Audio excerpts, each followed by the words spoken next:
Ladies and gentlemen, the class of 2024.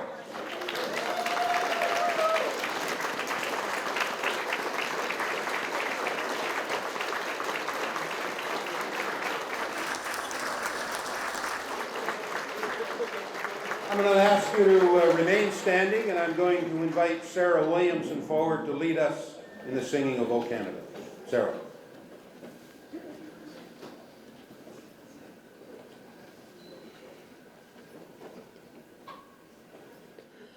O Canada, our home and native land, true patriot love in all of us command. Caton brasse porte le pega, il se porte la croix. Tony soyez une l'épopée des plus brillants exploits. God keep our land glorious and free. O Canada, we stand on guard for thee. O Canada, we stand on guard for thee.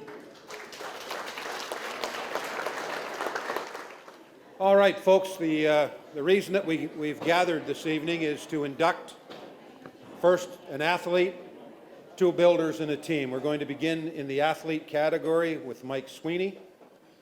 Mike, your younger brother couldn't be here tonight because of Game 7. Would have been nice to have him, but I guess he's got a good excuse. But he did send along a little memo or a note to you. So, Chris, if you'd crank up the video from Don Sweeney, Mike's brother. Greetings, everyone. Sorry I couldn't attend in person tonight. I want to congratulate everybody on a special evening. You know, when you grow up in a small town of dreams of playing in the National Hockey League, and you watch Hockey Night in Canada, you root against both the Leafs and Montreal, hoping that TV 38 might pick up a Bruins game, you start to idolize players in the National Hockey League. Bobby Orr, for me. What's really interesting is, you know, when you hear your dad talk about great athletes and Jim Brown and you all know Bo Jackson, multiple sport athlete at professional level, you really start to appreciate when you have one in your own house. And maybe at the time, I was jealous of who I believe was the greatest athlete I had ever known, in my own brother Mike. It's a unique quality to have the ability to pick up a racket, kick a soccer ball, a hockey puck, shoot a basketball, hit a baseball, switch over to golf later on, and ultimately be one of the best at every sport. It's unique. It's a quality that I've chased my whole life, and the fact that I've never met a person that hates to lose at pretty much everything more than my brother Mike. It drove him with a competitive advantage that, as in a general manager role or all people involved in professional sports, we constantly seek athletes that have that innate ability to elevate at the right times and in key moments and chase victory with that underlying will not to lose. And that's my brother Mike's. I really, I can't emphasize enough how much I idolized him growing up, jealous of him, and how much I loved him, because he looked out for me every day of my life. I want to congratulate him tonight. Obviously, my family shares in this, with my dad having coached him a long time, my mom having driven us everywhere, my sister having supported us. Mike, you deserve this honor. I think the only thing I've done in front of you is get on the wall first. I love you. Enjoy your evening. Thanks, everybody. Congratulations. Mike Sweeney. Mike Sweeney was a top-flight multi-sport athlete whose abilities at the highest level crossed many arenas, diamonds and playing courts, ranging from baseball to basketball, as well as badminton, soccer, and hockey. And I had the privilege of playing some junior hockey with Mike. He was an All-Ivy and All-American baseball player at Brown University. In his senior year, he batted .404, led the Bruins in runs at 26, hits 38, homers 7, and RBIs with 28. Sweeney struck out only once during the 1984 season in 94 at-bats. He won the 1983 National Baseball Championship with the St. John Dodgers here in New Brunswick, earned silver and bronze national medals with the St. Stephen Sabres baseball team, which again are being honored here tonight, and captured regional, provincial, and maritime championships in 5 different sports. He also played for 2 years in the New York Yankees organization. Mike's highest achievement in sport was his All-American Award in baseball at Brown University in 1984, which earned him a berth in an All-Star game at Fenway Park in June of 1984. His excellence included Most Valuable Player, All-Star awards in all sports that he played, and he was the St. Stephen High Spartan Athlete of the Year in 1980. Mike, on behalf of our committee, it gives us a great honor to induct you into the Greater St. Stephen Sports Wall of Fame this May the 4th, 2024. I'm going to ask Joe to come forward, Joe Peters, and help with the presentation. And Mike, if you'd come forward, the microphone is yours.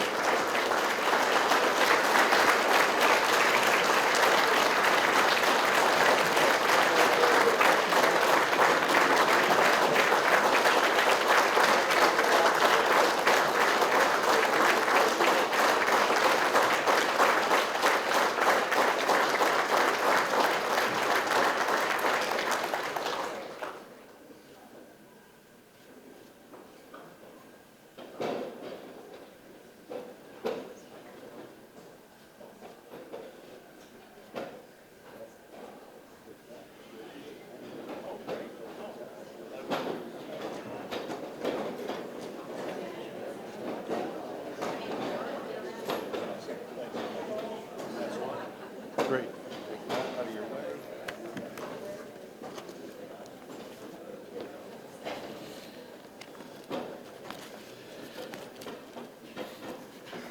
Thank you for your introduction, Jamie.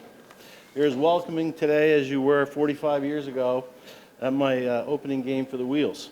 I know you probably don't remember this, but I sat there, obviously a little nervous, and you told me, I have your back, go do what you do and score some goals. So amazing that what happens 45 years later.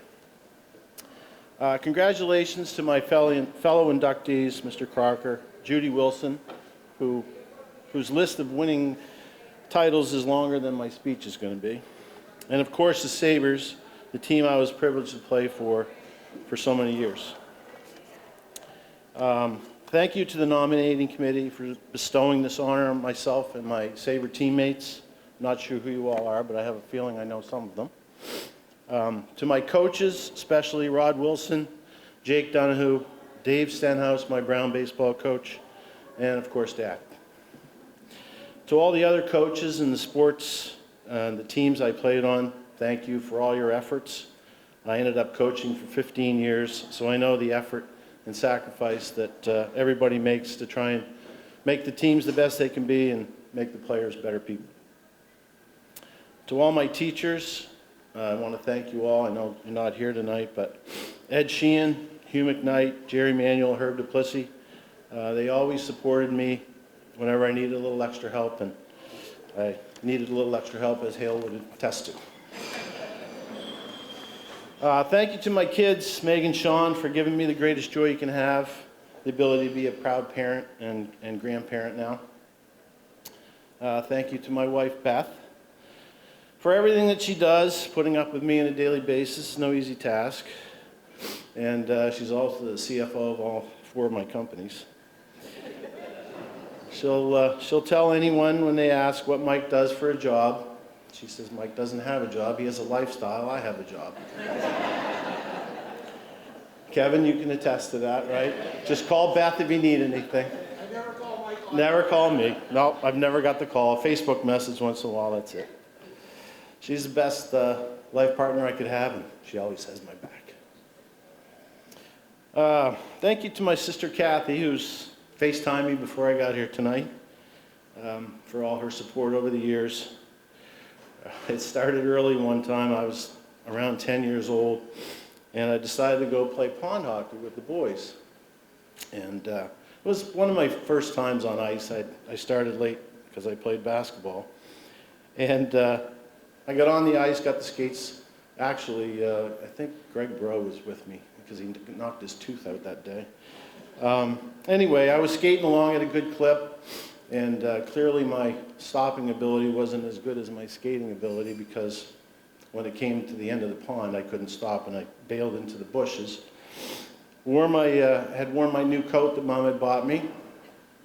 Came home, and Kathy looked at me, and she goes, "Wow, you're in big trouble."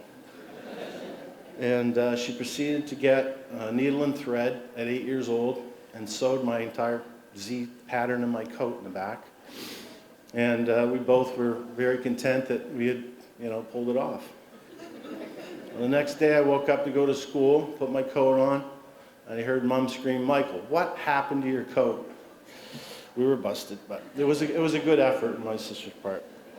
She was always there to defend and deflect and support me, and I can't thank her enough, and I told her tonight.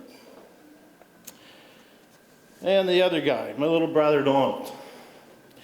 Everybody dreams of being successful, but few have their dreams realized like Donald. Despite all his accomplishments, both on and off the ice, he remains a modest, down-to-earth guy today, as you heard on the video. I'd like to think I had a little part in his success. Don was known as one of the fastest skaters in the NHL, and part of his development was me chasing him around, playing tackle football, racing him to school, and finally grabbing him to dress him up as a goalie to shoot pucks at him. His support's always been there for me. On one occasion, particularly, he came to my rescue. I had started a new business, and trying to do the right thing, take some small risk, ended up being a little bigger risk than I had hoped, and one of my customers went bankrupt on us. The bank called and said, "Listen, you got to infuse more capital into this business." And I didn't have it. I had already mortgaged my house, and so I called my little brother, who asked all the right questions, stepped up, wrote a check, and said to me the following: "I believe in your ability. You won't let me down." Over the next 9 years, that company grew from 0 to 180 million, and I sold it in 2010, and couldn't have done it without my brother's support. One more quick story about Donald. He's inundated with autographs, pictures, tickets, requests, that he's now given that responsibility to his wife, Christine. But I had my knee replaced 2 years ago, and the surgeon was a good friend of mine, had never been to a Boston Bruins game. So I said, "Eric, I'll set everything up. You and your wife come up, Beth and I asked Dawn and Christine if they could take care of things, and they did. They said, "Listen, we'll get them down to the players' lounge. We'll have dinner in the restaurant before." And so the night before the game, we were just going to have dinner at a steakhouse nearby, and Christine called me and said, "Dawn and I would like to join you. Something came up that we can make it." I said, "That's terrific." So we sat down at the restaurant, and my brother was here, I was here, and the surgeon, Eric, was on the other side, and we were talking, but it was loud in the restaurant, and all of a sudden, I felt a tug on my coat, and I said, "What's the matter, Donald?" He said, "This guy thinks I'm older than you." He goes, "The rest of this weekend is up for grabs. I'm not sure I can do it." And I simply said, "Donald," I said, "listen, you have a job, I have a lifestyle." So that's Donald. Next, Mom and Dad. Support and sacrifice. I'm going to get emotional, but just give me a second. I'll get through it. I can still hear Mom cheering in every rink, every gym, every field. Behind the scenes, she's working full-time, raising 2 other kids. She was always responsible for bringing my birth certificate from when I was 10 to 14, because I had an early growth spurt. And her support continued all the way through when I got my opportunity to play for the Yankees. I asked if I could borrow her car, which was her first brand new car. And she graciously said yes. So I took it. We got through that half a season, and I'm on my way home. I stopped in New York to mail something at a post office, and I came out of the post office, and the bumper was on the ground. I said, oh my God, Mom's going to kill me. She's going to think that I did this, and it's a bad accident. Put the bumper in the trunk, drove home. I pulled in the front yard. Mom looked at the car. No words, just shook her head. She didn't want to hear the story, and to this day, she doesn't believe that I didn't do it. I didn't. Dad, coach, mentor, my best friend. Support really doesn't describe everything that he's done for me. Started early. We'd hit 1,000,000 ground balls up at the diamond. We dressed, eventually Donald figured out that we could get Dad to dress up as a goalie in the basement, so he'd put the gear on and come out all bruised up every night. All the endless road trips, playing 2 or 3 sports, driving around. People say it's quality time that matters, but in Dad's case, it was both quality and quantity.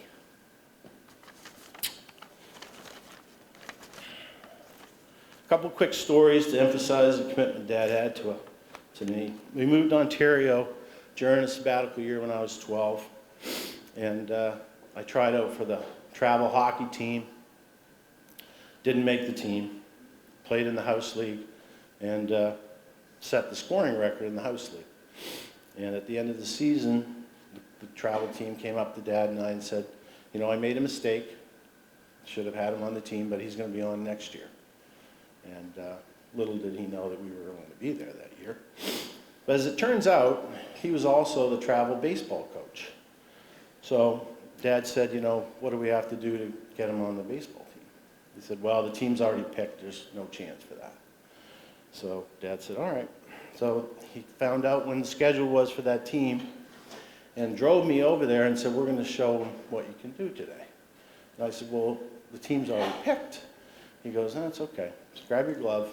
So the team was playing. I'm throwing to Dad and the sign, get down, crouch, and throwing the ball to him. You could hear the smack of the glove. And he said, all right, it's time to bring on the heat a little bit. So I reared back, threw one as hard as I could, and the next thing I know, Dad was on the ground. The ball had gone through the webbing of the glove and hit him right between the eyes. He was out cold. The coach came running over. He wakes up and says, you know, what happened? And the coach said, well, the laces are imprinted in your head. Your son hit you in the head with the ball, and we're going to find a spot for him on the team.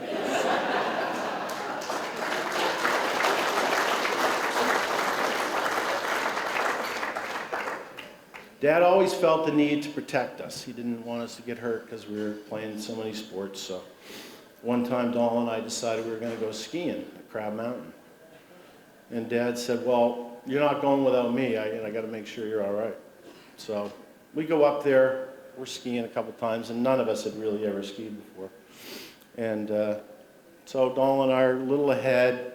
All of a sudden, I hear Dad screaming, you know, wait for me, wait for me. And the next thing I know, he comes flying by in a tuck position. And Donald's looking at me, and I'm looking at him, and Dad's totally out of control. His ability to stop was not as good as his ability to tuck. He sees this big snow mound, ventures off towards it. Next thing I know, he comes out shaking his hand. There was a rock under that mound, and he had broken his wrist. So needless to say, that was the end of our skiing endeavors until careers were over. Mom and Dad sacrificed a lot for us. They remortgaged their house 3 times. to send us to college. We had offers for full ride scholarships at a couple universities, Donald more than me, and but Dad felt that the Ivy League schools would be fruitful at the end of the day. So we went for the education / the athletic commitment at Ivy League schools. So basically, Dad's thought was, you know, your sports careers will end at some point, and you're going to need the education to fall back on. Well, in Donald's case, it still is going on. In my case, I ventured into another area, but he was absolutely right.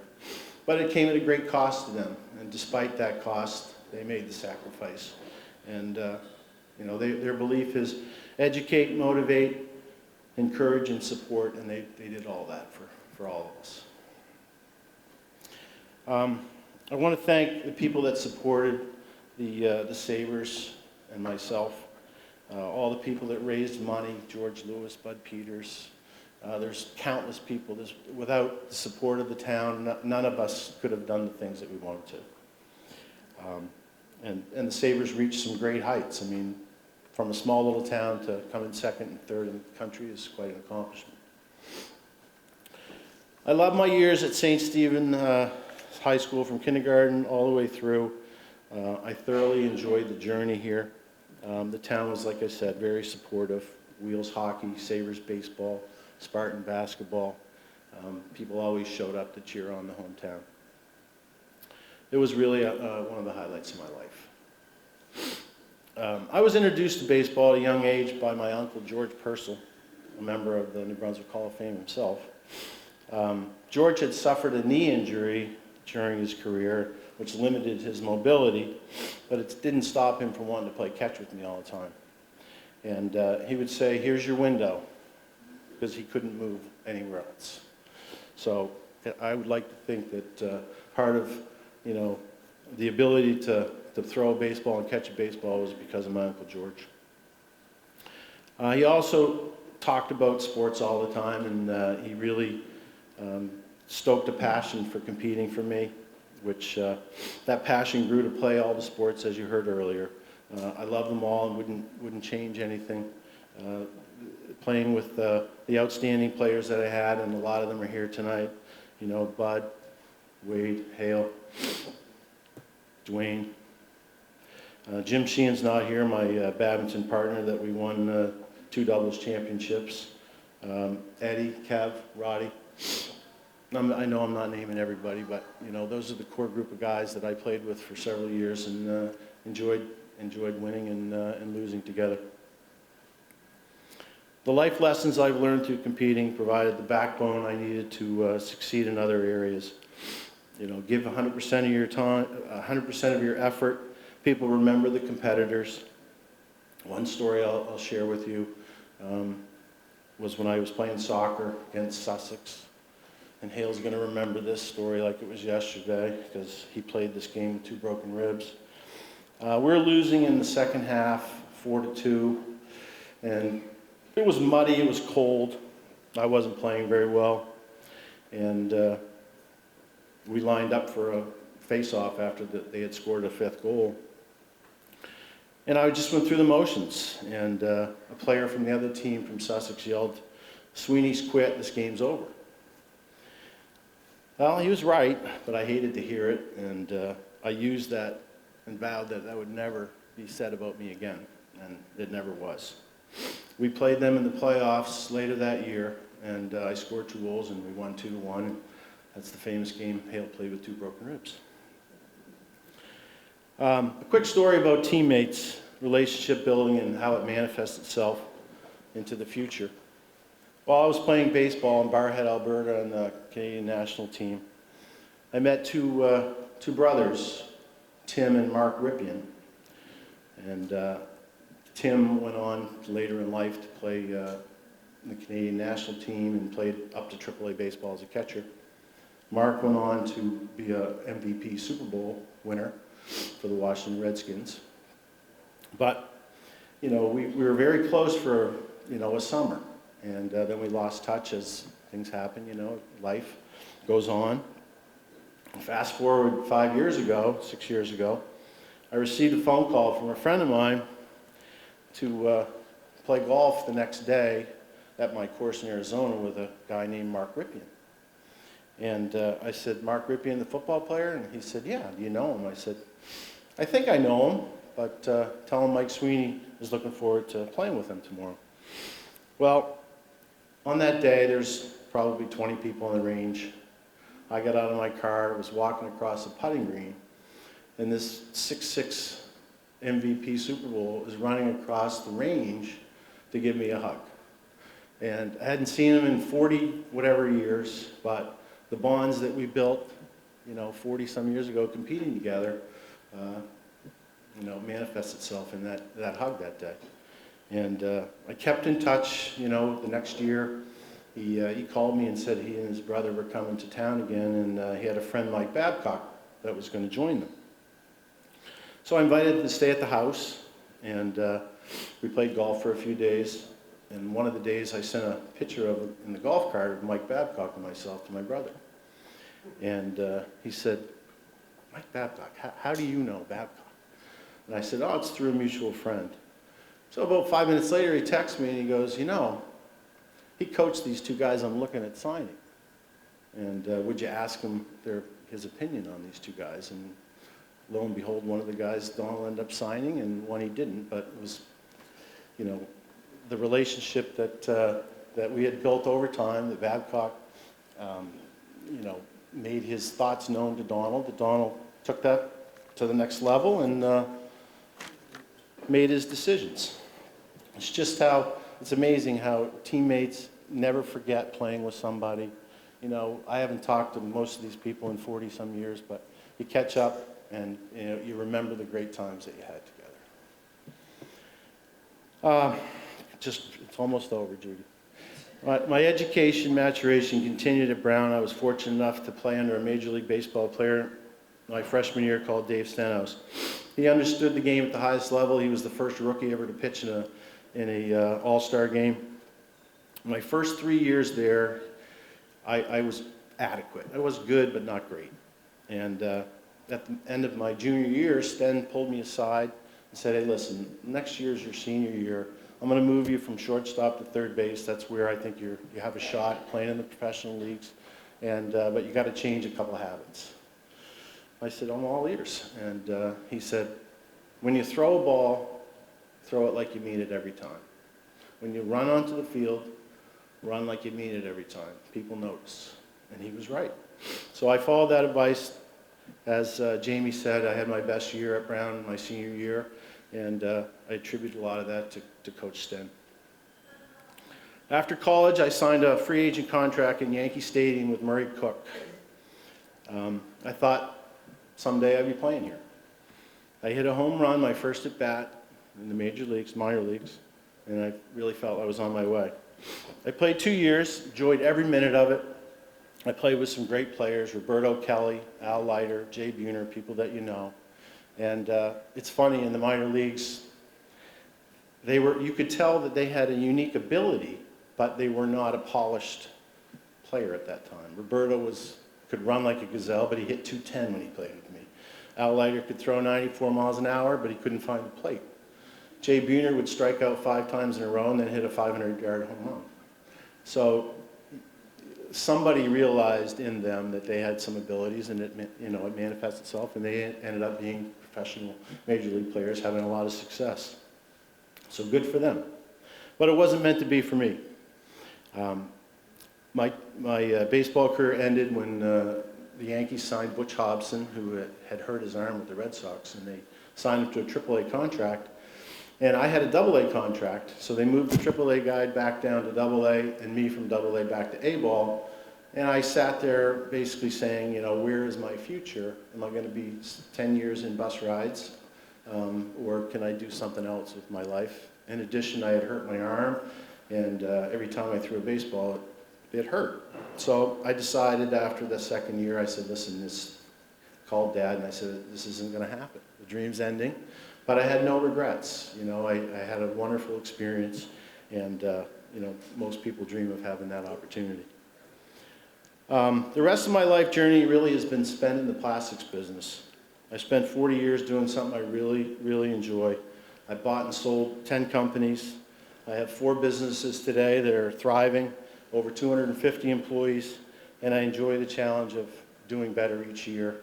And I'm still going to continue to do what I do, which is have my lifestyle while my wife has her job.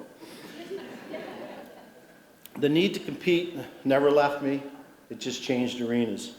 I've channeled that competitive spirit into the business world, and all those life lessons I learned from the early days in St. Stephen have served me well. Thank you for your time. Judy, the floor is all yours.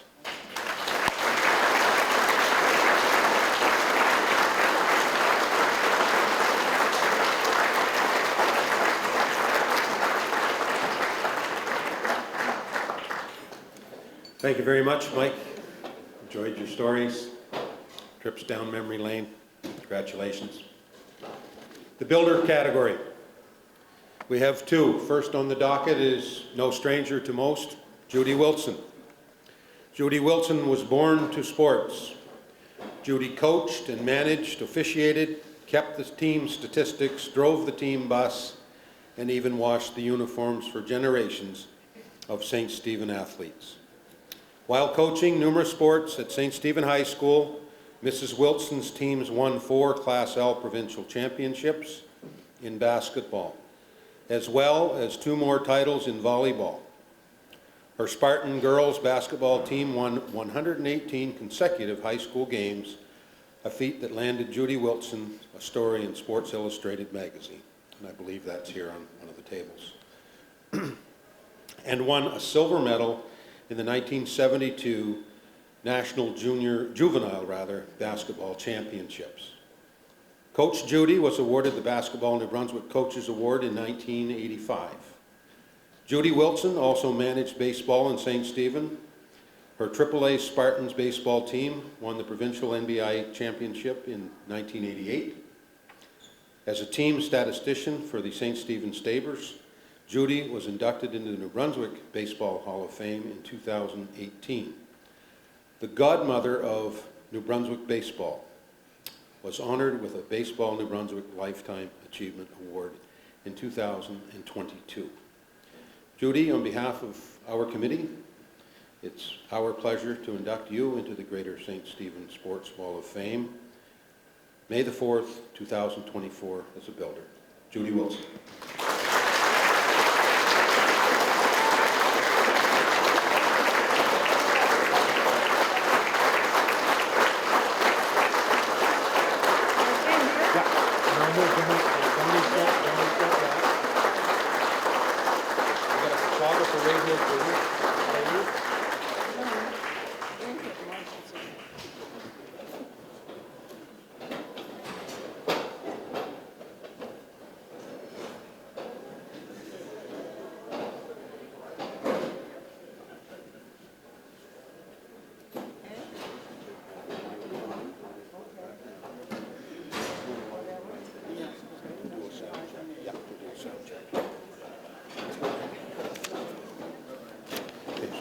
Yours, Judy. Is that about right? Maybe That a little sounds closer. right. Yeah. Closer? How's that in the back? You hear? Can you hear? Yeah, oh, yes, that was good. That was very good. Okay.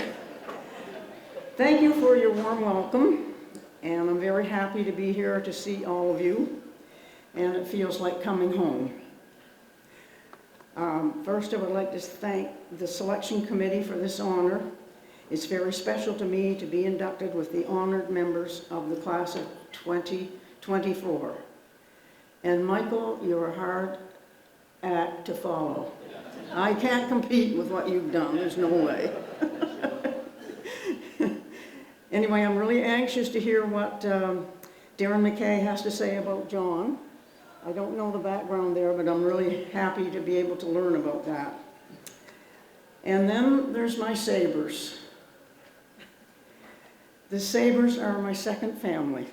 There's no question about that. I should say in my first family. I spent more time with you guys in the summer than I did my own kids, for sure, but they were part of it. So I'm very happy about that. I love you guys, no question. Okay, now let's see. Somebody stole my thing that I was going to do next, which was to congratulate the Coach of the Year, Johnny Walker, but someone already said it, but that's okay.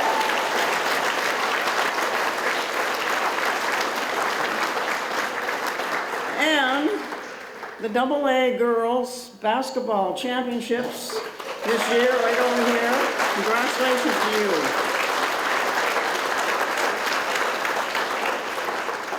20 years, wasn't it, Donnie? 20 years in the coming, and it was worth every bit watching you guys. They all had knee burns, and that's my qualification. If they're really working hard, they all had burns on their knees. Yes, okay. Now let's see where we go from there. Okay, I'm sure you have all recognized the sports dynasty that has been developed in the small town of St. Stephen for so many years. The St. Croix baseball teams, the Kiwanis baseball teams, the Wheels hockey, all of the St. Stephen High School sports teams, the baseball teams, and other teams to follow. And I'm not standing here alone as a builder. There's no way I'm standing up here by myself, because every single one of you in this building tonight have played a part in building these girls that you see over here, girls that are in the audience right now who played for me. Would you please stand up? Any of the girls that played for the Spartans, would you please stand up?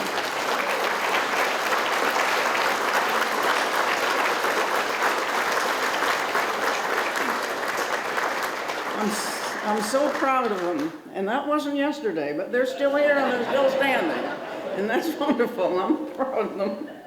So it means I'm reaching out to thank all the men or supporters of all the athletes and teams that have built this legacy, and it is a legacy that has been built in the little town of St. Stephen that you don't realize how important this is to all of us. I have been a small part of that development, for which I am thankful.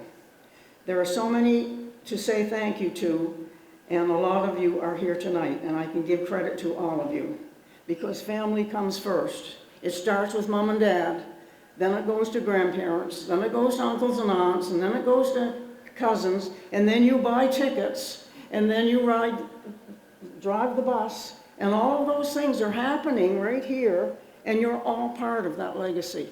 There's no question in my mind about that. Now, I just want to let you know how I started on this beautiful beginning and this wonderful journey. I've already talked to Paul about it. Fred Butland hired me to teach my first teaching assignment in St. Stephen, in Milltown High School. And my first class was a grade 2 class in the basement of Milltown High School. 52 students in the class, and there were only 26 desks. So that's how I started my teaching career. Not only that, Fred Butland decides he's going to come to visit me the very first day of the class. And I asked him to come in and join the class, only there were no seats for him either. So he couldn't sit down. So how we got by that, we took 26 kids in the morning from 9 till 12. Then we took 26 different kids from 1 to 4. So I really had to teach 2 different classes every single day, the whole year at grade 2 level. And also, I had to coach a basketball team besides that. Well, one of my players from that basketball team is here tonight. Joanne Sweeney was on our first team.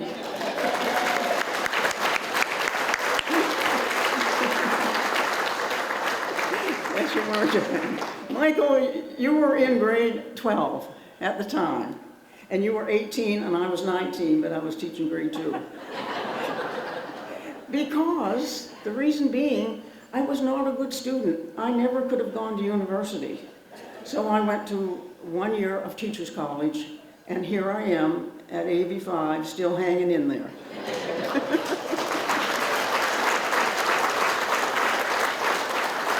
Now, we're skipping ahead to Duncan McGetchie. He hired Rod and I to teach and coach in St. Stephen's school system. I got the easy assignment because Rod coached all the JV teams, taught them well, and then moved them up to me, and I didn't have to do anything, just sit on the bench, and he did it all. So I have to thank him for that, that's for sure. And he trained the volleyball, basketball. He also coached softball to 4 NB titles, and the only people that beat us were Lawrence Station. And they're all here tonight, too, I think, from last year. Yes. So thank you for coming to the Lawrence Station girls. So a special thank you to the parents and family of the talented Lady Spartans for their ongoing support. Their dedication to our teams were outstanding. The team suppers at Fowellings, I'll never forget, it was beautiful. The team bonding at Johnson's Farm, we had to ride horses if we went out there, but we all did. We all got on the horses and rode. Flo McGetchie made us matching hats and vests for our teams to wear so that we were all dressed the same.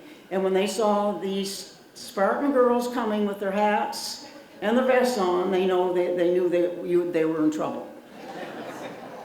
So, all the parents took part in the fundraising, and all the parents helped the Sabres with the diamonds and maintaining the facilities, and there were so many things they looked after for us.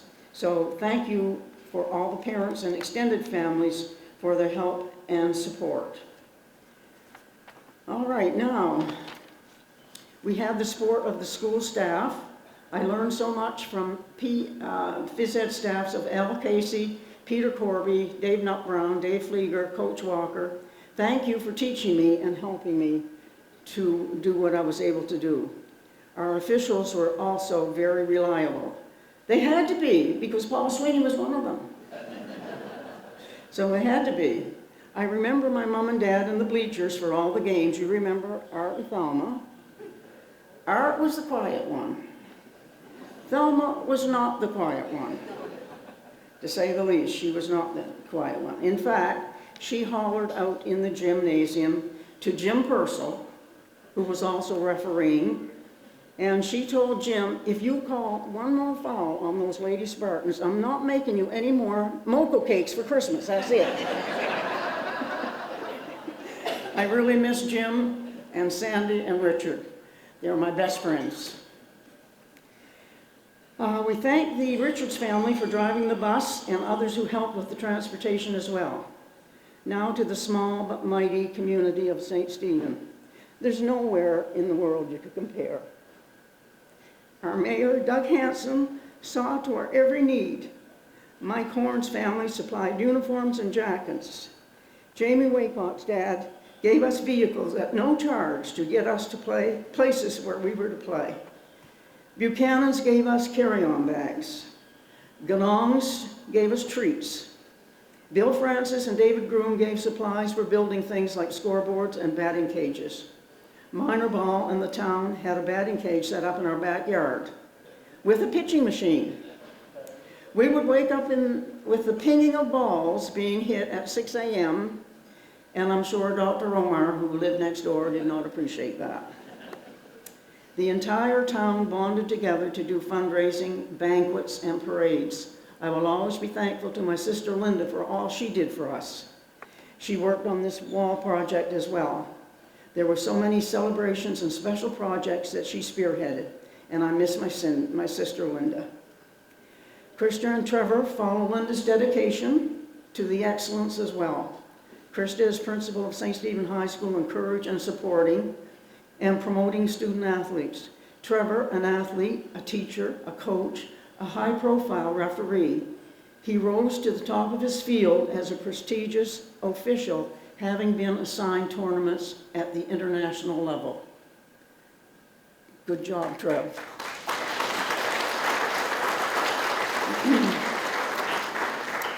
The strongest thank you goes out to the many talented student athletes at SSHS and Sabres baseball players. Their hard work, dedication to team, school, and community, and their legacy of greatness has given all to admire now and in the future. Thank you for never disappointing and never giving up. Now I want to give you an announcement that will show you what some of our student athletes have done and what they will be doing in the future. The University of Western Ontario just announced the following prestigious scholarship in honor of 2 SSHS Spartans: Beth Johnson, Women's Basketball Award, and Roseanne Johnson, Women's Basketball Award.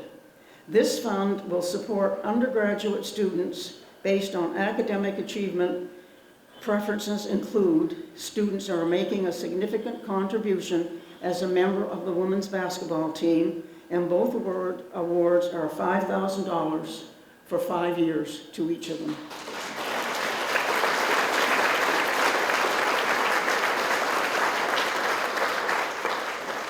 Both student athletes from St. Stephen now giving to the University of Western Ontario. So that's something to be proud of. Now, let me see if I can find out where I was. No, I don't know. Oh, yeah. I cannot thank my mom and dad and my sister Linda and Sharon. My sisters were both 4-sport student athletes that won NB championships in multiple sports in the same school year. They carried on the tradition of sportsmanship and elegance and excellence expected of the legacy that has evolved. I have a story of an example of what my parents did for them, and I'm sure your parents have done just as much for you, if not more. Thelma and Art didn't know how they were going to pull this off. They both, my sisters Linda and Sharon, both graduated from their place where they went to school on the same day. So, they didn't know how they were going to pull this off. Dad had a Rotary friend named Bob Jackson. I bet you can fill in the rest after that, can't you? Okay, so Bob Jackson heard of the issue. They made a plan. Bob would fly them both in his private plane to Moncton for the graduation there and make it in time to see the SSHS graduation that Linda was graduating in at the same time. No charge. Everyone's happy. Another example of community service and love. So we thank Bob Jackson for that.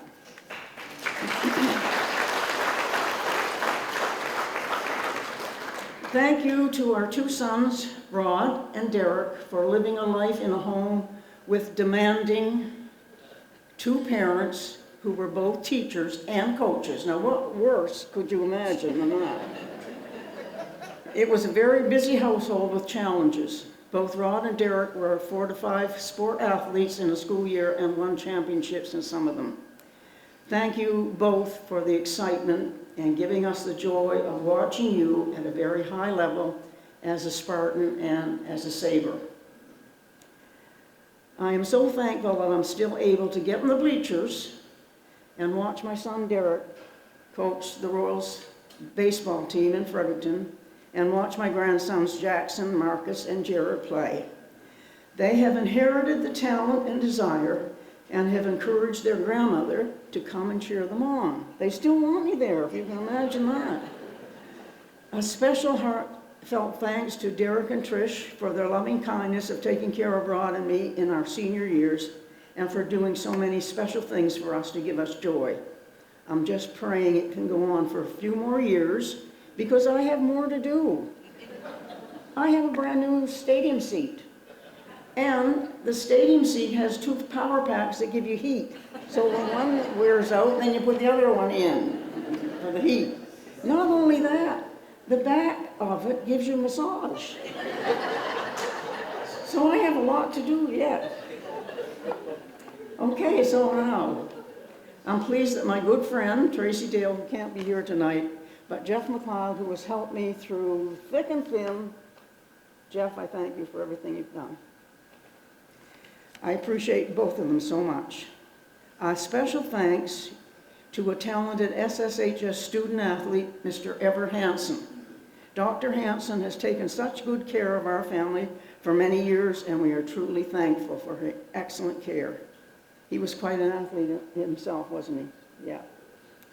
In closing, I would like to pay tribute to all the many athletes, the St. Stephen's supporters who are here tonight, and those who have passed away. George Lewis, Rod Wilson, Richard Purcell, Nancy Nixon, and others. Their import will never be forgotten. And we have the brightest, shining star ever to add to the tremendous legacy of St. Stephen's sports achievements shining down on us tonight. Thank you, Rose. Rest in peace. Just remember, there will be no builders or legends if not for the message on the forearm of Derek and Jackson, which says, family first.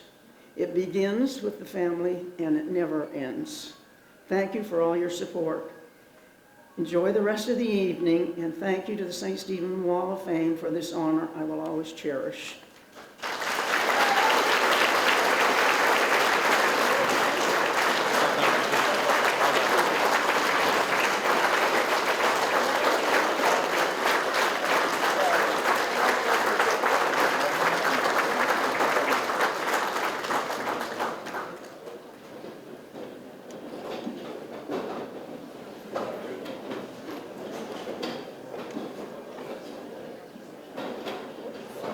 Well done, Judy, and again, congratulations. And thank you very much for all of your comments and all of that you've done over the years here for our local community. The next builder category, a fellow by the name of John Howard Crocker. I remember about a year ago reading an article, I think in the Telegraph Journal, about John Howard Crocker being inducted into the New Brunswick Sports Hall of Fame. Something caused me to continue on reading, and lo and behold, he's from St. Stephen. I had not heard that name. Crocker Hill, certainly, but not John Howard Crocker. John Howard Crocker is considered one of the founding fathers of the Canadian Olympic movement. Mr. Crocker was born in St. Stephen in 1870. After graduation from Dalhousie University in 1897, he moved to Springfield, Massachusetts, to earn a master's degree at the YMCA Physical Education College. Mr. Crocker studied with James Naismith and later introduced the sport of basketball to Canadians. I'm going to stop there and just inject a little personal story. When I was reading that article in the Telegraph Journal a year ago, James Naismith, and I know the work that's going on over here with our basketball building, it was 68, 70, 72, in that range. But Rod Wilson Sr., Peter Corby, grabbed a group of kids in grade 6 from St. Stephen Elementary School and threw a basketball team together. The first provincial mini basketball championship was held, and I was part of that team, and we won the provincial championship. Roddy Jr. mentioned that to me tonight. He said, that picture of us in grade 6, Roddy's 2 years younger, but he was probably better than any of us 2 years older. But we ended up going on to play at an Eastern Canadian tournament in Almont, Ontario, the birthplace of James Naismith. So that memory stands out for me, Judy, forever, and a local connection to Mr. Crocker and Mr. Naismith. Jerome Holland was also on that team, and was there anybody else here tonight, Jerome, with us? I certainly remember Joel Greenlaw was on that team, and I see the Greenlaw family over here, who I grew up with. Greg, yeah. Anyway, let me continue, though, get back to what I'm supposed to be doing here. Mr. Crocker studied with James Naismith and later introduced the sport of basketball to Canadians. Beginning at the YMCA in Amherst, Nova Scotia, after working in various YMCAs across Canada, Mr. Crocker was appointed its national director. While working with the YMCA, John Howard Crocker was appointed by the 1908 Central Olympic Committee of Canada to manage the very first Canadian Olympic team. From 1912 to 56, Mr. Crocker was the honorary manager of Canada's Olympic teams and was secretary of the Canadian Olympic Committee until 1947. John Howard Crocker was inducted to the New Brunswick Sports Hall of Fame last year, 2023. On behalf of my committee, our committee I should say, it's our privilege to induct him into the Greater St. Stephen Sport Hall of Fame today, May the 4th, 2024. And we've invited local historian and sport enthusiast Darren McCabe, who's well aware and will fill in a lot of the blanks for myself and you on Mr. John Howard Crocker. And he'll probably tell us, I believe it was Peter Corby who put the nomination together a year ago for the New Brunswick Sports Hall of Fame. So Darren, I'm going to ask you to come forward and accept the portrait on behalf of Mr. Crocker and enlighten us on who John Howard Crocker was. Darren McCabe. Jeff McGinn's going to give me a hand. And Jeff, by the way, Jeff is on our committee, but Jeff is an artist, teaches at St. Stephen Middle School, and has done all of this artwork.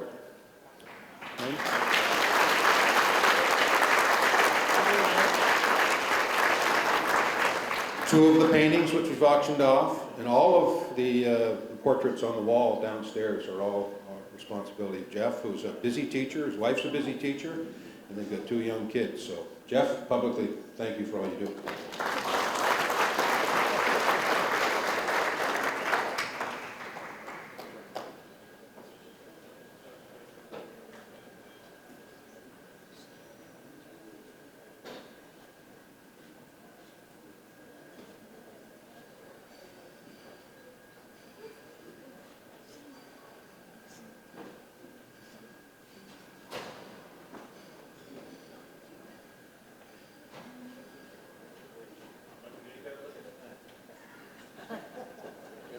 Just this free. Okay. Check the ladies in the back, they couldn't hear something. Got to make some adjustments here for us tall people. Good evening, honored inductees, distinguished guests, ladies and gentlemen. My name is Darren McCabe, and I am a local historian. I've been involved in many community projects to promote and preserve St. Stephen's rich history. However, today it's my distinct honor to introduce a hometown boy who grew up to become a pioneer and a founding father of sports in Canada, John Howard Crocker. John Howard Crocker was born in 1870 in the area of the Ledge Road, we know as Crocker Hill, where the old schoolhouse now stands. The area was named after the Crocker family, who were original Grant settlers. John Howard was a descendant of Robinson Crocker, who himself was a British privateer during the years of the American Revolution. He was an early settler, meaning that he arrived in the area before the arrival of the Loyalists in 1784. He eventually received a grant of land further downriver, which we know as the Ledge Road. John Howard was the eldest of 5 children of William and Jane Crocker. In 1874, his youngest brother, Charles, tragically died from scarlet fever at the age of 3. Like most men of his time, his father was a farmer and a woodsman. His mother was a homemaker. He was raised to appreciate the outdoor life, as well as the hardships and the life lessons that would come with it. At the age of 16, he tried his mettle at a lumber camp on the St. Croix. The experience ended abruptly when he fell from a log during a river drive, and he developed a rheumatic fever. This left him in a very weakened state for almost 2 years, of which part of that time was spent on crutches. In 1889, his father died at a young age of 56. As the eldest boy, John Howard was forced to take a greater support role for his family.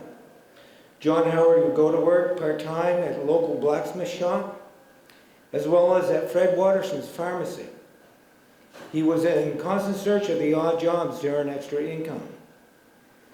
After a big fire at the candy factory, Gilbert Ganong hired him to help with some repairs work and move machinery at the factory.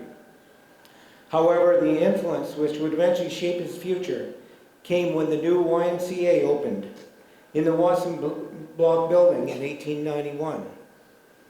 It was here he was first introduced to the YMCA.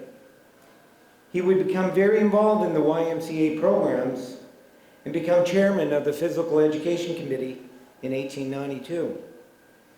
In May of that year, he organized a large track and field meet in St. Stephen. The event would attract competitors from across the Maritimes, John Howard winning most of them. Thanks to the YMC calisthenics program, he became a very accomplished athlete. In the future years to come, while attending UNB, he would become the national pentathlon champion in both 1896 and 1897. In 1892, he attended the International YMCA Training School in Massachusetts, and after his 2-year program, under the direction of James Smith, the inventor of basketball. After graduation in 1894, Howard moved to Amherst, Nova Scotia, where he assumed the role of General Secretary of the Amherst YMCA. And it was also here when Crocker introduced the new game of basketball to Nova Scotia, which he learned while attending the YMCA training school. In the fall of 1894, he enrolled at UNB, in which, within the 4-year program, he received a Bachelor of Arts degree. His overall career ambition, however, was to become a doctor. Also mixed in his future ambitions was his hometown sweetheart, Rita Clark, who eventually he wanted to marry. In 1898, Crocker moved to Halifax, where he worked part-time at the local YMCA while attending Dalhousie Medical School. He would continue at Dal for the next 2 years. However, his interests were shifting. His ambition and true passion were athletics and the YMCA. In his new pursuit, in 1899, he accepted a position of physical director of the Central YMCA in Toronto. In 1901, John Howard developed a groundbreaking leaders club. The goal was to develop those who are highly motivated and demonstrate leadership potential in athletics. From this, he would eventually develop a leader's handbook, which would be adopted throughout the YMCA system. John Howard would develop a summer training school concentrating on leadership and athletic courses. This would eventually lead to the establishment of the Athletic League of the YMCA of Canada. In 1901, he would marry Rita, which she moved to Toronto with him, and in their family life, they would raise a son, Bruce, and a daughter, Rita. In 1903, he introduced life-saving courses into the YMCA curriculum, which eventually would be adopted by all YMCAs across Canada and the United States. John Howard took a leading role in the development of the game of basketball. He saw the game as a vital tool in the overall development of competitive sports in Canada and the United States. He would become Canada's representative on the International Joint Rules Committee for basketball. In 1907, there commenced a great effort to develop Canada's own Olympic team. In that year, a Central Olympic Committee was formed, which involved the YMCA and 2 national athletic amateur associations.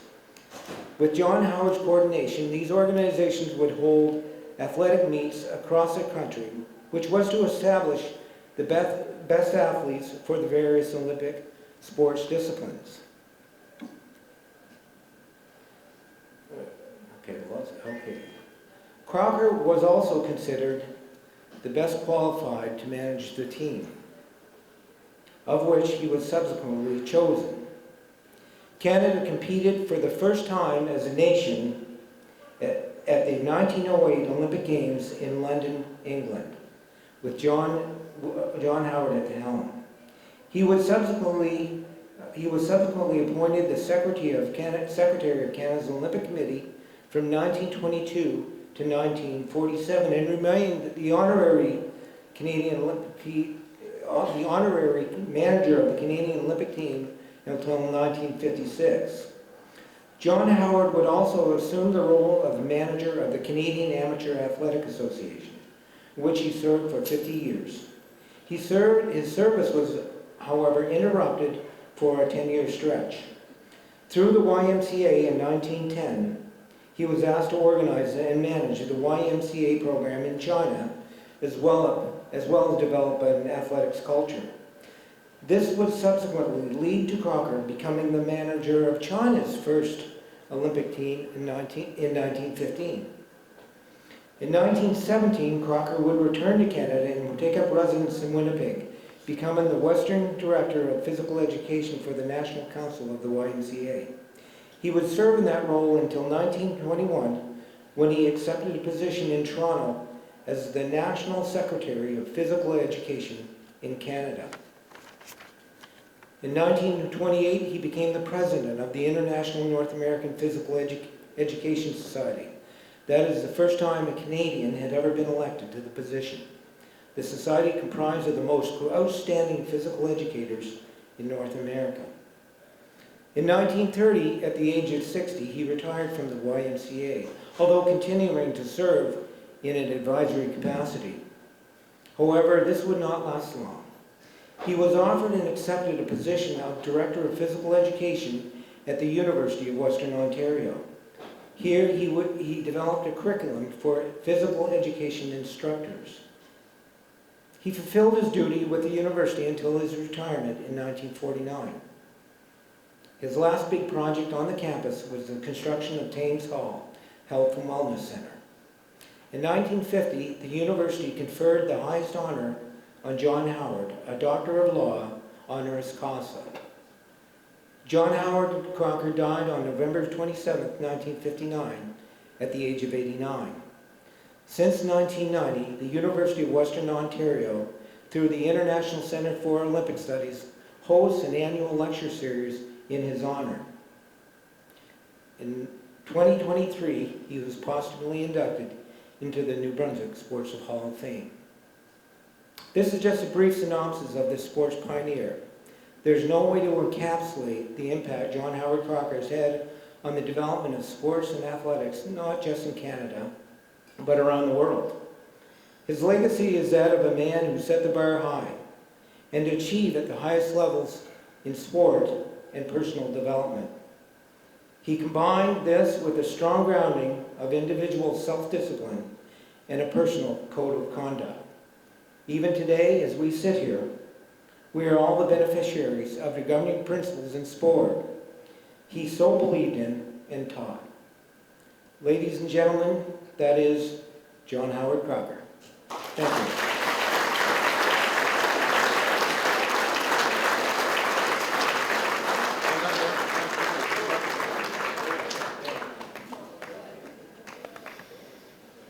Thank you very much, Darren, for filling in those blanks and informing us on who John Howard Crocker was, something that, or someone we should be very proud of in our history and heritage.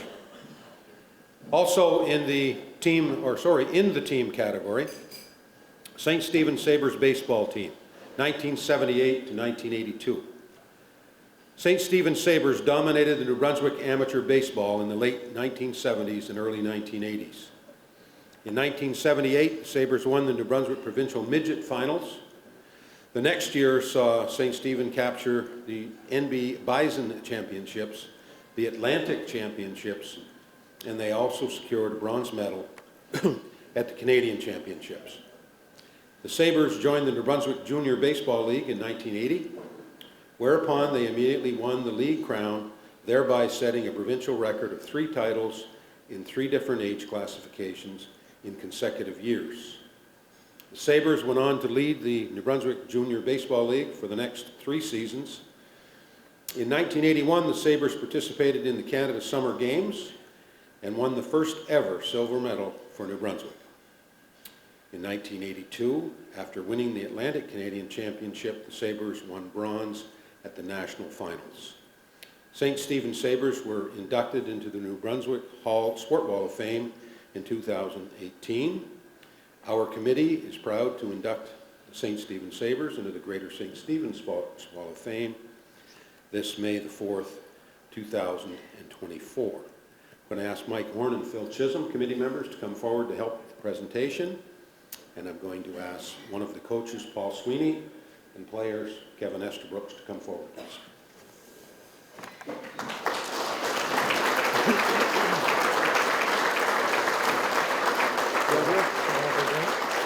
Come on over, get your photo.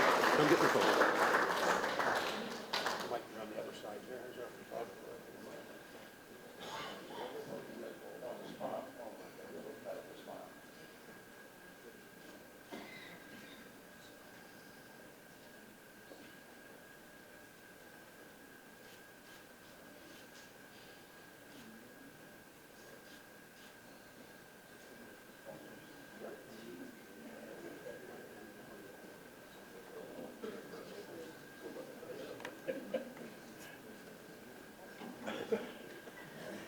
Good evening, folks, and I add my congratulations to the other inductees tonight. And I promise you, you're not going to hear another Sweeney story. Oh, yes, you are. Maybe part of a story, but I was asked to speak because I was part of the team. And that's my job, to speak about the team.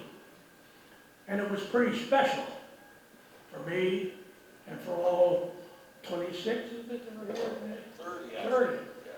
So I think that maybe I'll start by talking about a little bit about a couple of people who aren't here anymore. That's what I made up my mind to do. Actually, it started a few years ago when I happened to be on this podium with Rod Wilson and 6 inductees.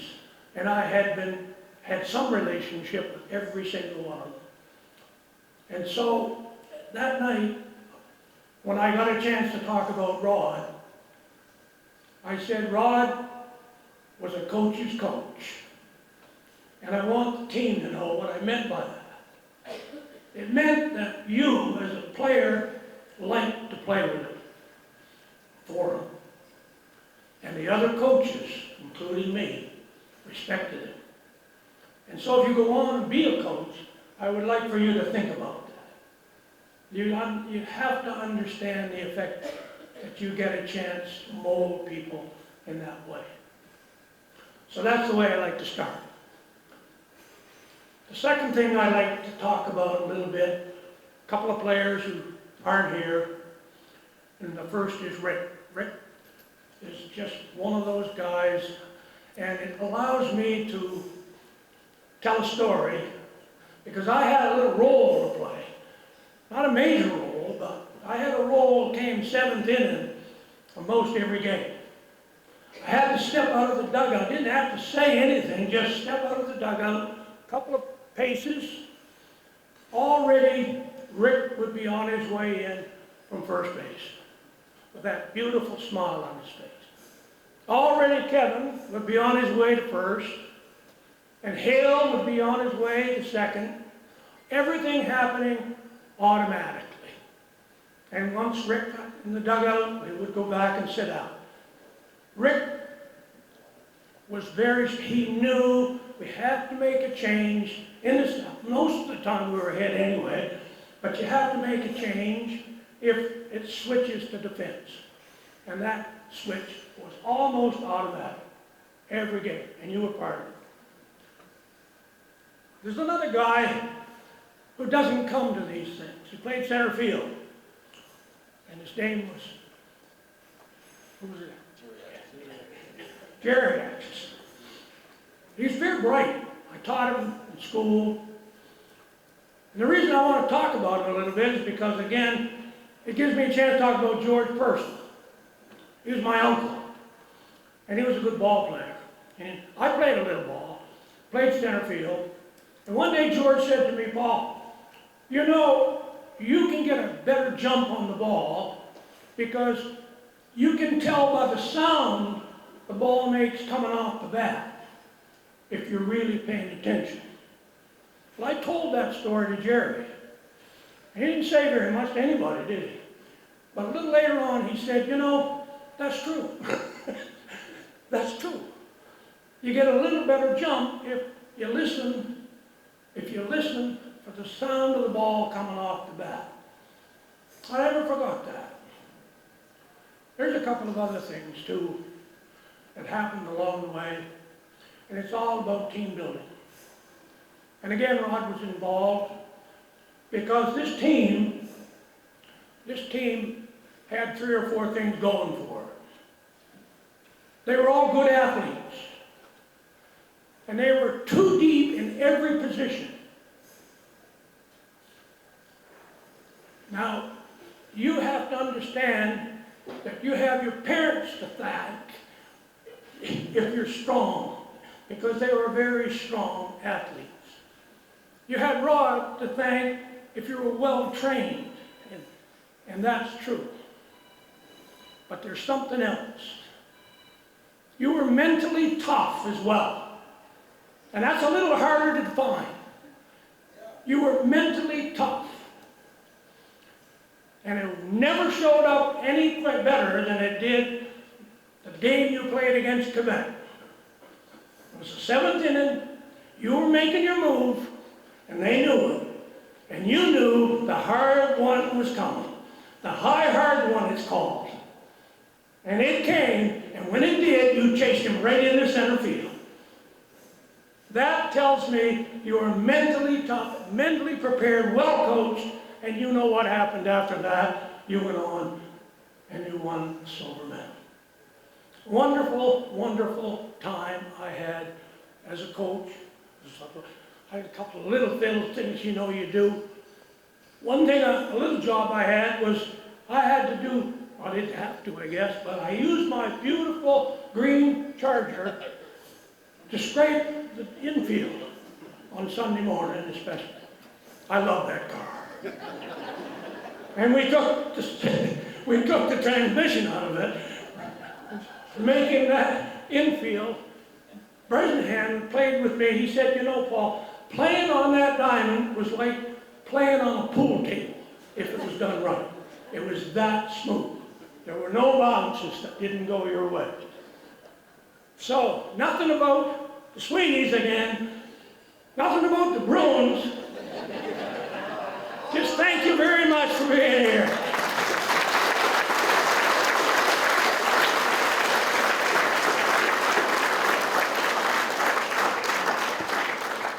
Thanks, Paul.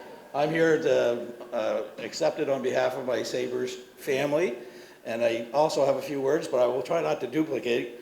And as I was going to say to Jamie, thanks. In the entertainment business, you don't want to put people after children and animals. Well, you put me after Judy and Michael and Darren and now Paul, so I've got pretty big shoes to fill at 5'6". So anyway, I do want to offer some thanks and make some comments on behalf of the team, and some personal comments if you wouldn't mind, because this is an emotional night for me, because I probably know 90% of the people of this function tonight, and many of them inspired me.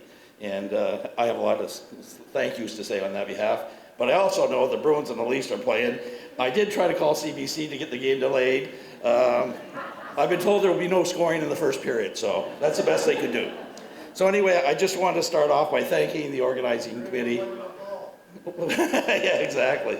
I know there's a 12-person committee, I believe, and this is great. I know that a number of the members, and they're actually friends of mine, this is great for St. Stephen. St. Stephen's going through some difficult times, and I remind people in my age now, soon to be 63, that sports is a way of bringing community together, and it helps put people in the right direction.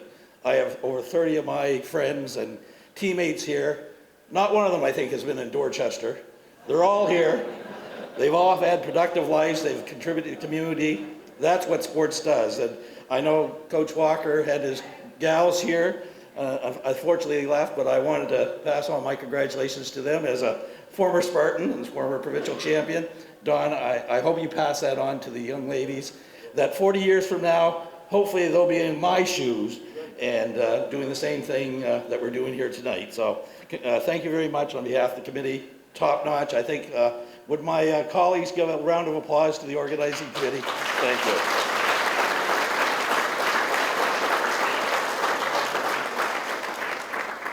As far as the Sabres, we're talking a 5-year reign, and I remind people that some of the players actually don't know each other because it wasn't 5 years, so there's actually different iterations. And so I did want to mention that tonight I'm going to actually ask at this time if all the Sabres and Sabres delegates would please stand up so I can introduce them.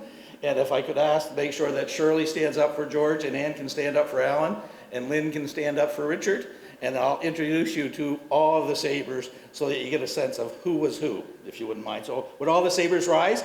And as I mention your name, if you could please sit down so I make sure I don't forget anybody.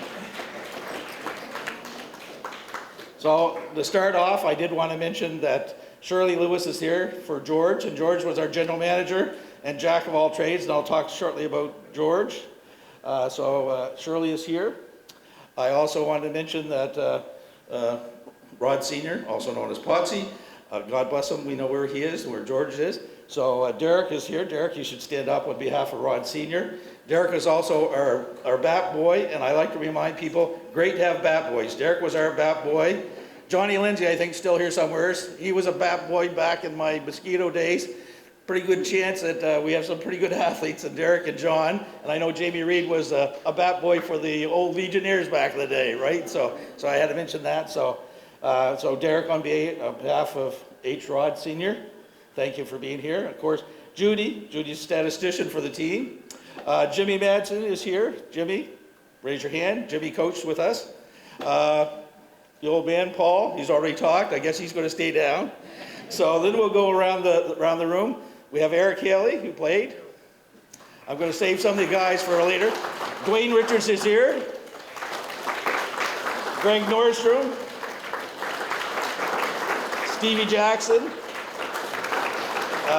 Jamie Reed, one of our pickups in 1980 with the older team.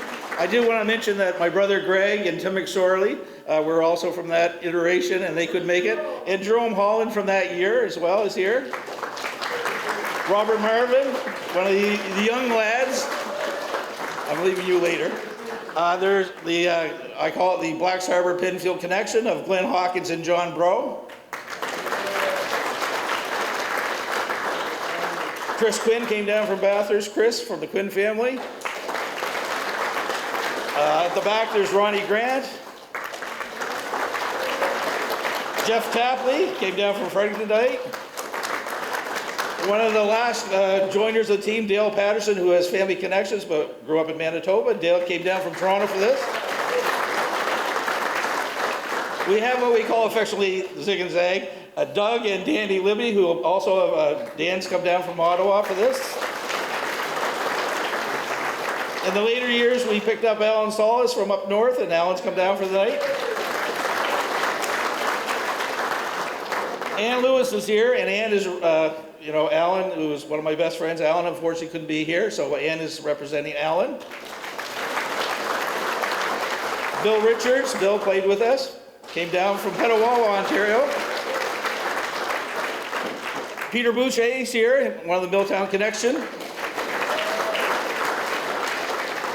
Eddie Thibault, who after first year joined us and stuck with us, even though he's a Milltown boy, we turned him into a St. Stephen Sabre. So the last four I have remaining, and I did it deliberately. First of all, Lynn Purcell is here for, God bless, Richard.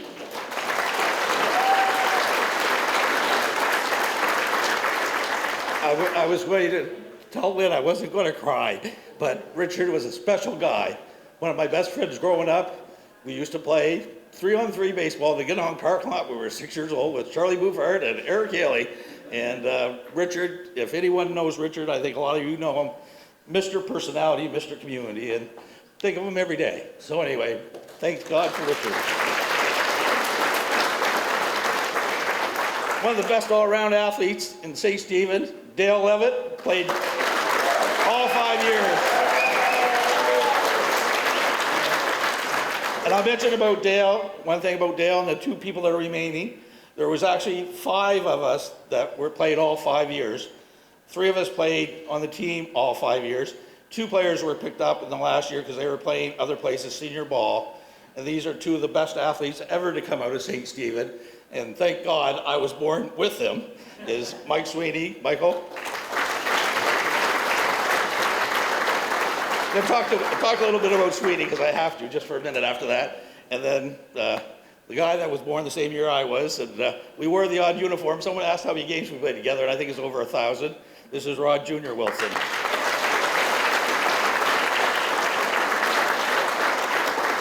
So I just get a few notes, and some of the things have been covered, but like I say, we only get together once every 40 years, so I got to get my time in here. And I know the Bruins are going to win the game anyway.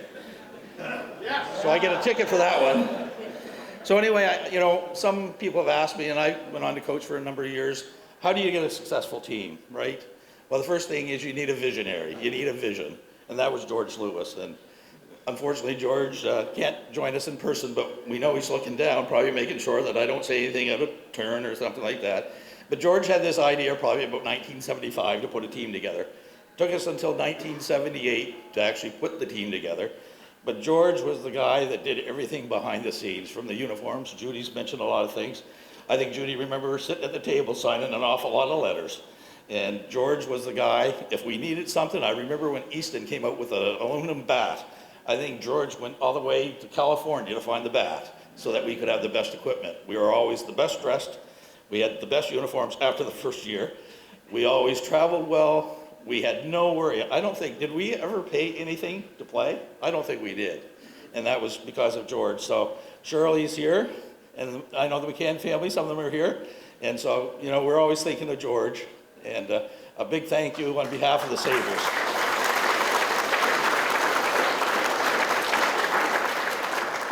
It's one thing to have a visionary, but you have to have someone that helps you execute that. And I put this as the town of St. Stephen, including the mayor, council, businesses, and community at large. And I was going to go through a bunch of names. Judy's hit a bunch of them. I know Mayor Doug is here, Mayor Doug Hanson.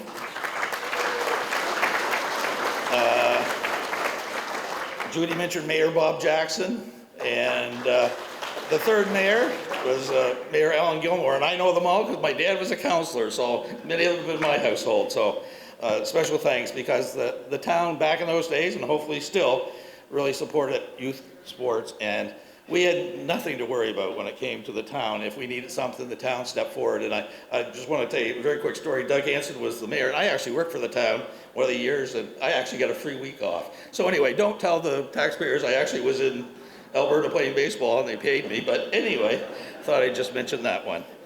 So one of the other things it takes to have a successful baseball team is money.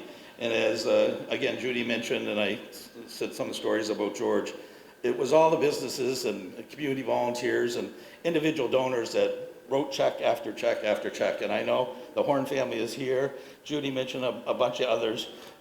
Jamie's father, God bless him too. I got to know many of these older gentlemen because they would often come to buy my house because my father was involved with the team as well. And if it wasn't for that, we would not have gone where we've gone. And we literally played baseball across Canada representing St. Stephen, and everybody knows who the St. Stephen Sabres are. Also, the community. As Dale and I were talking about, remember the parade days. I don't know if they do that for the basketball anymore, but they used to close the town down and we'd have a parade. And with the Sabres, we had a lot of parades. And thank you for the community, you know, for us that don't live in St. Stephen, great memories of that. We also think of volunteers, and I just mentioned Dickie Hadd and Ernie Richards, who used to drive the Waycott vans. They went in everywhere. We always used to say that wherever we went, Ernie and Dick would go with us, and they actually went out west with us to one of the games. And many of the parents and Ernie, Dick, and some of the supporters actually went to Canada games.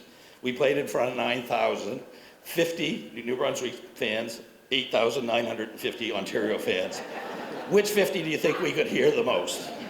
So we thank all those people that did it, that made the trek to Thunder Bay, Ontario. I wanted to thank the parents and family. Unfortunately, many of the parents are passed away now. Thankfully, Paul is still here, and Judy and Shirley. Unfortunately, Dale's dad, Hazel, was hoping to make it, but couldn't make it out. My mom and dad have passed, and I think I can speak on behalf of all players. Parents and family allowed us to do what we could do. They supported us, they, you know, shelled out money, they drove us. Without that, and, you know, that type of support within your own family, we would not have been a team, and I think all my colleagues would agree with that. I want to mention the coaches, you know, the ones here. Rod's been well documented. I just want a little plug. Remember this summer, there is the Rod Wilson Memorial Golf Tournament. Don't forget to sign up, first week in August on a Monday. And that's been very successful in a way, quite frankly. Thanks to some of the people in this room, we've given thousands of dollars back to help out the next generation, and I think a few of the gals that were here have been beneficiaries of the money that's been raised. But also, not only the current coaches, I think it was Michael that mentioned there's a lot of coaches along the way, and even though I'm speaking on behalf of the Sabres on my own behalf, Don Getchell was the Tigers coach back in Little League, and I think many people remember Don. There was other coaches, we were mentioning Jack Polk and Mr. Goddard from, I think it was Jim Goddard from Milltown, and Hayes and Grant from the Valley, and I think Buddy Peters actually coached the team, and I think Buddy's here. So, you know, that was Little League. When it came to next division, it was Brian Parsons and Doug Burkholder, and then it was Jake Donahue. Ironically, he's got a plaque downstairs, and him and Everett Hansen, which Judy mentioned was our Bantam coach, and it was Paul Egan, a great baseball guy who went on to work for the Blue Jays, that was our midget coach. And there was other coaches that the other guys around here, very lucky to have them support us. I also wanted to give, you know, a little shout out to the past players that played in St. Stephen, the St. Croix, the Legionnaires. You know, growing up as a kid, we couldn't wait to go over and see those guys play. And I was really, you know, lucky that when I was 15 years old, when I was playing, Jimmy Maxwell actually asked me to join and play with the intermediate. So I get to play with some of the old guys, right? When I say old guys, they probably kick me for saying that now, but like Roddy McMillan and Jimmy Madsen played on that team, Gary Appleby, Rick Boucher, you know, Bruce Esty, Charlie Esty, actually Doug Burkholder, Teddy Corby, all great ball players. And Gordon Coffey, who was one of the greatest ball players out of St. Stephen, actually helped coach. I also want to give my little shout out to Jimmy Maxwell. It's funny because Michael was saying his coach at Brown said, when you throw a ball, throw it with purpose. That was the first thing Jimmy Maxwell said when I played intermediate. He was playing first base and I was playing second base, and I threw that little, you know, little bounce over there, and Jimmy used the F word and said, next time throw it like you effing mean it. So I'll always remember that. So, and he nearly broke my hand when he threw it back at me. So anyway, just a little mention there. But it's great to have idols. And I was hoping the young ladies would go here because you have to look up to somebody. And there's a lot of bad examples to look up. In this community, we're very fortunate to have a lot of great players to look up. Also, I want to thank my mom and dad who showed me, you know, actually took me to see the idols play. I went to see the Red Sox play. And I like to tell this story. In 1969, my parents took me to Halifax, Nova Scotia to watch the Canada Summer Games. But I thought, God, wouldn't I like to play the Canada Summer Games? 12 years later, silver medal, wouldn't you say, old man? Pretty good. So anyway, mentioned that. I also want to thank the umpires. Umpires never get mentioned, but you can't play a game without umpires. And I was just thinking back in the old days, Buddy used to umpire, Stevie McClay, George McClay, one of the Lindsay boys umpired, Wayne Spires used to umpire, Mr. Peters umpired, Francis McHugh, who's also downstairs, and I'll never forget the infamous Tony Tamro. For those, I think Tony probably, I think he umpired for 85 years, was it? I forget. But anyway, and Tony and Jimmy and Jimmy Maxwell umpired too, and they were interesting umpires because they loved to talk. And talk, and, you know, and for those that played baseball are aware, we used to play against the Saga Basin brothers who were from Dana Point, and they threw a 90-mile-an-hour fastball and a curveball that could hit you around the tree. And, you know, Jimmy or Tony would be umpiring, and they would be talking to Pat or Clayton while I'm trying to hit the effing ball, and they're having a conversation about the Red Sox, right? So, Jimmy, would you shut the F up when I'm hitting? Thank you. I did want to mention the other inductees because they're special because they're part of my extended family as far as I'm concerned. First of all, Judy, and the greatest thing Judy ever did was she got pregnant.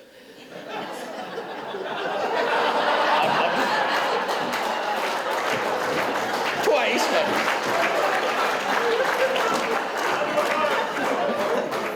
And Rod Jr. will know that why I say that because Judy gave birth on February 4th, 1961 to Rod Jr., and I was born on May 21st, 1961. So I had a playing partner in 4 different sports all my life, and if it wasn't for Judy getting pregnant, I would not be here. So, Judy, thank you for that. But as most people may know, Judy is really my second mother in many ways, because I've known her, I don't know, 60 years-ish, and through thick and thin, we're still pretty tight. And Judy did everything from being the den mother to this cast of clowns here, and did everything from social work to, you know, washing uniforms to probably paying meals. So Judy, thank you on behalf of the Sabres family. You have 40 sons here. So.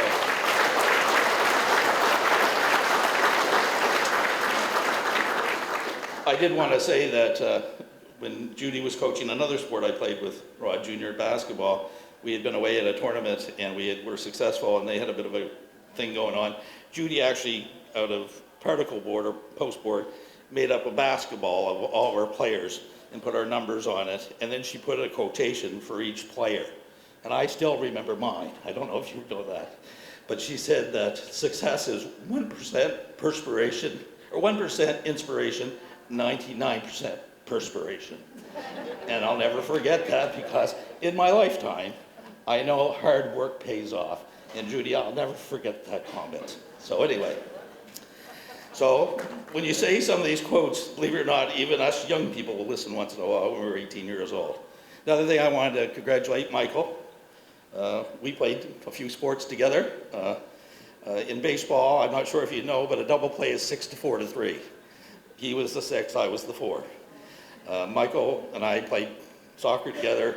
Actually, I played with his father as well, and one of the greatest athletes. And when they were talking about how do you describe Michael, and it was funny to listen to Donald, because I actually coached Donald in Little League as a catcher, but he mentioned about determination. When I think of Michael, determination, and I'll say a little bit of confidence might be a word that we use when we're around Mr. Sweeney here. And I'll never forget, there's a couple things that remind me of his determination to be the very best. On Friday nights, when other teenagers were out doing things that teenagers did, that green car would come pick me up, and we went up to the field, and Paul would hit ground balls, and the 6 to 4 was practice for an hour. Every play, repetition, ground ball, feed it to Michael. Michael, ground ball, feed it to Kevin, and we did that on Friday nights. That's how you make it to be a AA player. And I'll also remember a little bit of, so we say, self-confidence or cockiness when Michael played. We were going to the Canada Games, and Robert Ashe, if you remember him, he was the sports reporter. He interviewed us and asked us, how we think we're going to do at the Canada Games. And if you don't realize, when we went to the Canada Games, we were ranked 10th. And if you know how many provinces are, there's 10, right? And, the way they put the divisions together, we were facing Ontario, best players. Actually, they had 8 players that played on the Canadian Olympic team, Quebec, Alberta, and Saskatchewan. So we had no easy games. So, of course, Robert, first person interviews me, and I'm thinking, let's see if we can eke out a win, and stuff like this. And I'm thinking, well, if we get 2-2, that would be a really good showing. Well, of course, Sweeney gets interviewed. Yeah, we're going to beat everybody. Who was right and who was wrong. So, Michael, I think you're right on that one. And just one last comment of Michael, or maybe two, because I have to tell a couple Sweeney stories. When I was about 10 or 11 years old, I was playing for Don Getchell. We were with the famous Tigers, and Don Walker was a former Tiger, and we used to be fairly dominant. And there used to be a draft, I think, that drafted 9-year-olds when they came in the league. Well, Don really didn't pay attention to the draft, so I remember sitting in the dugout up at the Legion Field, and I was about 10 or 11, and Don looked at me and said, "Young Esterbrook, come here for a sec." I don't still think this day if Donnie ever knew what my first name was. I was just Young Esterbrook. He goes, "There's a Catholic kid up in Milltown." He says, "Quite a ball player. I think he's 8. I think we can get him in under now as an 8-year-old. His name's Sweeney. I hear he's a pretty good ball player." And I'm thinking, where does Donnie Getchell, who doesn't even have a car, how does he scout these kids or whatever? But that's the first time I found out who Michael Sweeney was. So anyway, the last comment about Michael, because he was a multi-sport athlete. I had the opportunity to play soccer with Michael. And I don't know if you remember this, but in grade 12, we had a real struggle. I actually got mono, and I actually strained my knee ligaments, and I was known to put the ball in the net occasionally. And Peter Johnson actually had a hunting accident, so we were struggling all year. So anyway, we happened to make it to the zone final against Sussex, and Dunk McGetchie told my parents I was not allowed to play. Well, that lasted until the first half, because Coach Brown wanted us to try to win the game, so I came in the second half. And Michael and I actually got a breakaway, and I don't know who hit the ball over, but Michael is a pretty dominant player. But the other thing is, Michael's right-footed.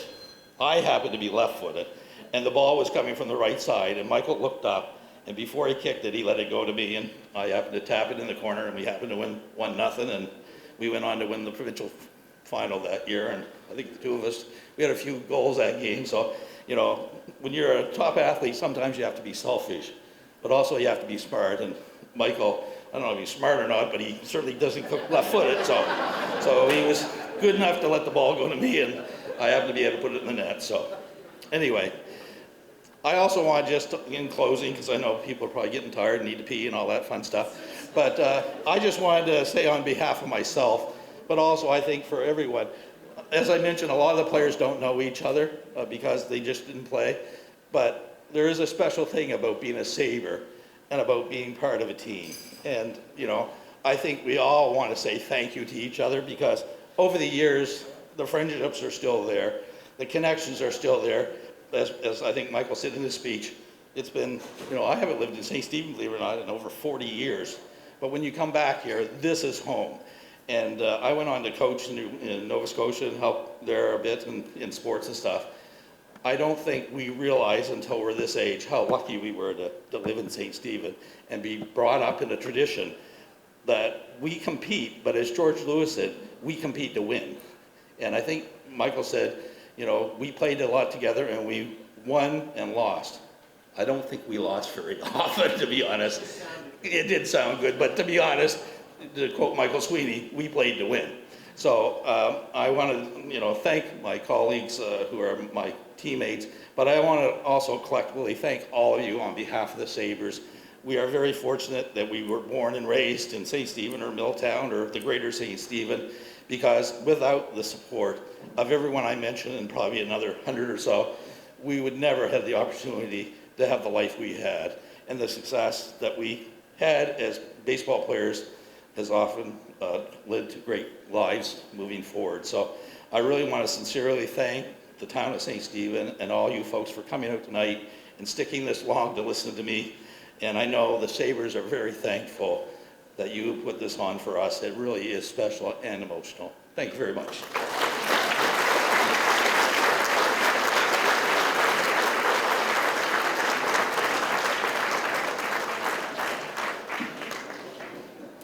Thank you very much, Kevin, and congratulations to you and your teammates. And I wish to thank you for the entertainment as well. Very, very well done. A couple of very quick closing comments. I would like to individually acknowledge the committee members who work very diligently to put this evening on, some of whom have up here tonight helping me present, but Don Walker. So Don, you guys would stand when I mention your name. Phil Chisholm. Phil is back here. Unfortunately, John Heislip is with us on our committee, but not able to be here this evening. Jim Maxwell.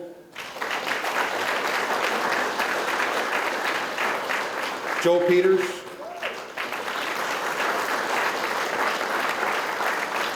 A bit of an extra plug for Joe. Joe is really the guy that got this kick started. 6 years ago, he ran into me here at an Aces hockey game and said, Jamie, you got a minute? I got something in mind. What do you think? Could you help us out? How could I say no, right? So, Joe. Jeff McGinn.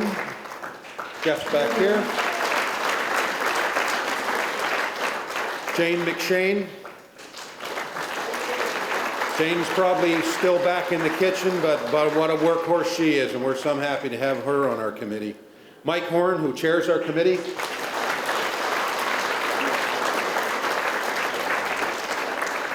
Darlene Horn, who looks after our finances. Chris Horn on our committee and our technology fellow, and Joan Flewelling, who's in the back of the room.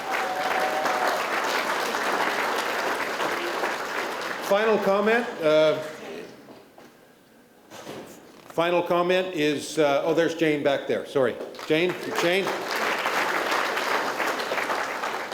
I mentioned, you know, not being able to say no to Joe, and one of the reasons I continue on being part of the committee. It's a feel-good committee, and the 6 years that we've been doing this, I always leave here feeling a lot better about being from St. Stephen and living in St. Stephen and all that our past has accomplished and where we are now. It's a tough world out there. St. Stephen's not immune to that, but don't believe everything that's on Facebook. We have a lot of good, positive things going on in our community, and tonight is a good example of that, and I hope you leave feeling a little bit prouder to be from here and or living here. So thank you very much. Have a good evening. Go Bruins, go, right, Mike?